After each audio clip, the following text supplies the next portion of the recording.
Hello friends. Today we will discuss about one of the most important dynasty, the Gurjar-Pratiharas.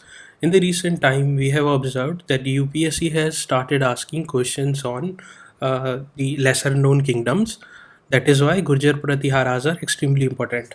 First of all, we will see the map where they were situated. So Gurjar-Pratiharas were nearby the northern plains. You can see that they are situated near the regions of Rajasthan and Gujarat.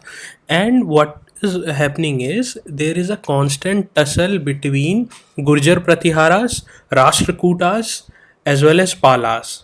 So there will be a kind of tripartite struggle that will happen between all of them for the fight of Kannauj. Kannauj is a very prosperous region and will be very important. All the three kingdoms would want to capture Kannauj, and there will be an ongoing struggle.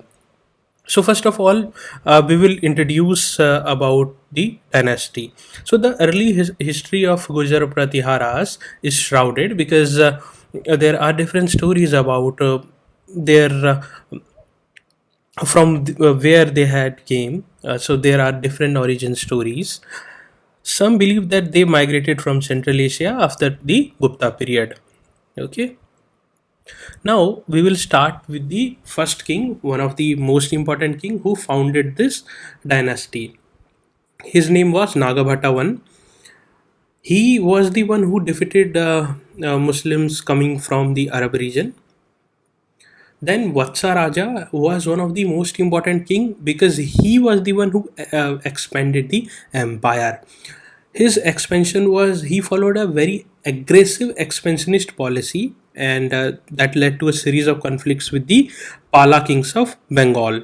He defeated one of the famous kings of Pala, Dharampala, expanding the Gurjar Pratihara empire. So Pala kings were nearby the Bengal region, Rashtrakutas were near the Deccan region. However, Vatsa Raja was defeated by the Rashtrakuta ruler Dhruva around 880. Now, the another important king is Nagabhata II. He was the one who reclaimed the Kannauj. Initially, he was defeated by the Rashtrakuta ruler Govinda III. However, he recovered Malwa. He later recovered Malwa from the Rashtrakutas and also conquered the Kannauj and the Indo-Gangetic plain. He also checked the Muslim advances from the west, from the Arab region. Uh, Bhoja I was one of the very important and very well-known king, and we can expect a question from this king and his works. He was the one who restored the dynasty. He followed an expansionist policy. He defeated Krishna II and captured Malwa and Gujarat. Bhoja adopted the title of Adi Varaha and was a devotee of Vishnu. He is also known by other names like Mihir Bhoja, Prabhasa. His architectural legacy is very well known. He established the Telika Mandir in Gwalior, a classic example of Gurjar Pratihara Gopagiri architecture, and it is attributed to Bhoja, Mihir Bhoja.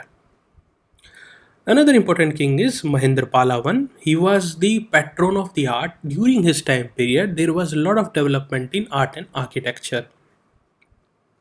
His court was adorned by one of the famous scholar Rajashekhara.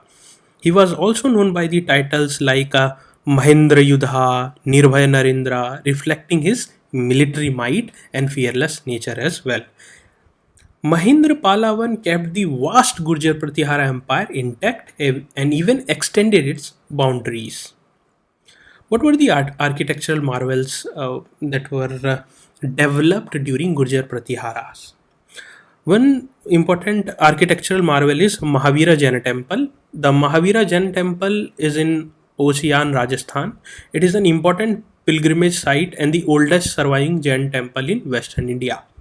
Second is Bateshwar Hindu Temple. This is a group of nearly 200 sandstone Hindu temples in Madhya Pradesh and were built in the early Gurjara Pratihara style. The third one is Baroli temples. The complex of 8 temples in Baroli, Rajasthan is another example of Gurjar-Pratihara architecture, though later it was destroyed by Aurangzeb.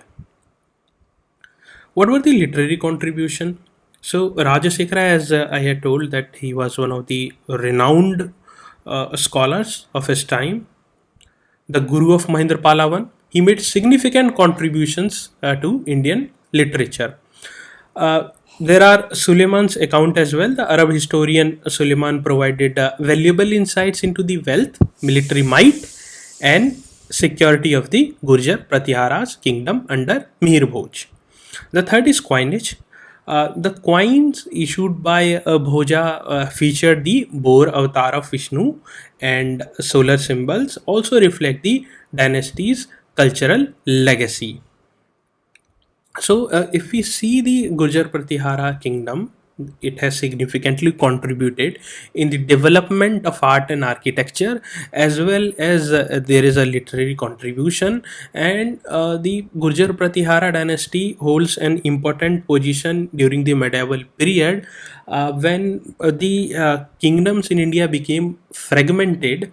So, in the northern part of India, Gujar Pratihara was a formidable force, constantly tussling with the Sena rulers as well as the Rashtrakutas. Sometimes they were winning, sometimes they were losing. Some or other kings were coming who were having more military might.